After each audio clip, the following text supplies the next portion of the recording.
हे guys, अस्सलाम वालेकुम। I hope you all are doing well. So जो आज की हमारी वीडियो का टॉपिक होने वाला है वो होने वाला है कैट्स की वैक्सीनेशन। कैट की वैक्सीनेशन की इम्पोर्टेंस के बारे में। सो फर्स्ट ऑफ ऑल मैं आपको बताऊंगी कि वैक्सीनेशन होती किस लिए है। वैक्सीनेशन बेसिकली एक इंजेक्शन होता है जो आपकी कैट की इम्यूनिटी को स्ट्रॉन्ग करता है। मतलब इसमें एक छोटा सा होता है, वो एक हार्मलेस वायरस या बैक्टीरिया आप कुछ भी कह सकते हैं। वायरस या बैक्टीरिया डाला जाता है जिससे कैट की बॉडी खुद ही डिजीज से लड़ना सीख जाती है। Animation, visuals, suggestions. आगे मैं आपको बताती हूँ कि किन किन वायरसेस से आपकी कैट को बचाता है। First of all feline panleukopenia is called cat parvo. ये डेंजरस है और ये बहुत जल्दी कैट्स में फैलते हैं। गाइस, हर किसी के बिल्ली के लिए प्रे किया करें। And cat flu means calicivirus, rabies.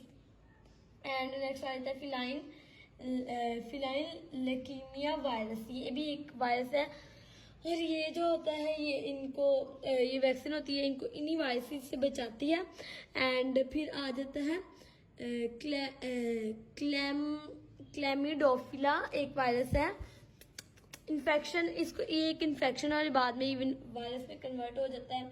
तो मैं आपको बताऊंगी वायरस किस किस टाइम में मींस वैक्सीनेशन किस किस टाइम में हो जा सकती है कैट्स की।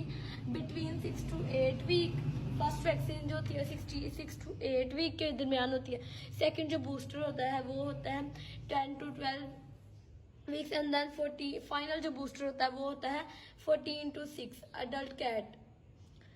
अब मैं आपको अडल्ट कैट के बारे में बताऊंगी और मैं आपको बताऊंगी ये कितनी बार लगता है। ये पहले एक वैक्सीनेशन होती है, देन उसके एक जब आपकी किटन 2 मंथ की होती है और एक होती है जब आपकी किटन एक वैक्सीनेशन के बाद 21 डेज कंप्लीट होती है और वैक्सीनेशन कंप्लीट हो जाती है।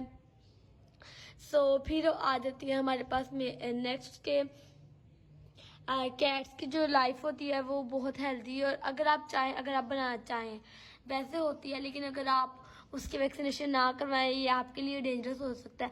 और कुछ लोग तो कहेंगे कि मैंने तो अपनी कैट की वैक्सीनेशन नहीं कराई तो मेरी कैट तो अभी तक ठीक है। अगर नहीं करवाई तो अब करवा ले, बिकॉज ये वायरस का सीजन चल पड़ा है। इसमें फिलाइन पैरालिकोपिनिया और भी बहुत सारे वायरस ऐड हुए जो आपकी कैट की जान ले सकते हैं। सबसे ज्यादा खतरनाक फिलाइन पैरालिकोपिनिया है। And most of the people को मैंने यही कहते सुना है कि घर की कैट्स को वैक्सीन की ज़रूरत नहीं होती। ये चीज़ें बहुत रॉन्ग है। एंड कहते हैं कि इंडोर कैट्स को क्या रिस्क होता है, वो तो घर में ही होती है, वो तो साफ माहौल में होती है। ये एक बैक्टीरिया जब आता है इनके पास तब इनकी तबीयत ख़राब होती है। वैक्सीन से कैट्स बीमार होती है जब इनको लगता है फर्स्ट डोज वैक्सीन की लगती है। और जब आपकी कैट को वैक्सीन लगती है तो उसके बाद फीवर ज़रूर आना होता है। देन आपको मैं बताऊंगी आपने एक दफ़ा तो लगवानी ही लगवानी है। अगर आपने रॉन्ग बूस्टर लगवा लिया, मतलब मेडिसिन ये तो आपने ये लगवा लिया। और अब मैं आपको बताऊंगी कि अगर आपने वैक्सीनेशन लगवानी है तो कोई कैसे डॉक्टर से लगवाए। ऐसा डॉक्टर जिसका आपको पता हो, मतलब जिससे आप भी कैट्स को ट्रीटमेंट करवाते हो, जिसका आपको पता हो कि डॉक्टर ट्रस्टेड है। क्योंकि अगर आपकी कैट वैक्सीन लगवाने गई और वैक्सीन ठंडी नहीं है तो कोई फ़ायदा नहीं हुआ वैक्सीन लगने का, क्योंकि वैक्सीन जब तक ठंडी नहीं होगी तब तक कुछ भी नहीं होगा। इस वीडियो में आप लोगों को समझ आ गई होगी कि वैक्सीनेशन आपकी कैट की लाइफ के लिए बहुत इंपॉर्टेंट है। अगर आप अपनी कैट को सच में प्यार करते हैं एंड आप उनको बचाना चाहते हैं तो वैक्सीनेशन को कभी स्किप मत करें। अगर आपके पास इसी टॉपिक से रिलेटेड कोई क्वेश्चन हो तो आप मुझे कमेंट सेक्शन में पूछ सकते हैं। अगर आप मुझे कहेंगे तो मैं आपको ये भी बता देती हूँ कि जब वैक्सीन लगती है तो उसके बाद जब बुखार चढ़ जाए तो आप 0.5 इनको वो दे सकते हैं कैल्शियम सिरप, या फिर 0.3 ब्रूफन दे सकते हैं। अगर आपके पास कैल्शियम नहीं है तो आप 0.3 ब्रूफन भी दे सकते हैं। स्नोई का वैक्सीन लगी थी, हमने स्नोई का वैक्सीनेशन लगवाई। आपने स्नोई की वैक्सीनेशन कार्ड वाली वीडियो देखी होगी लास्ट में।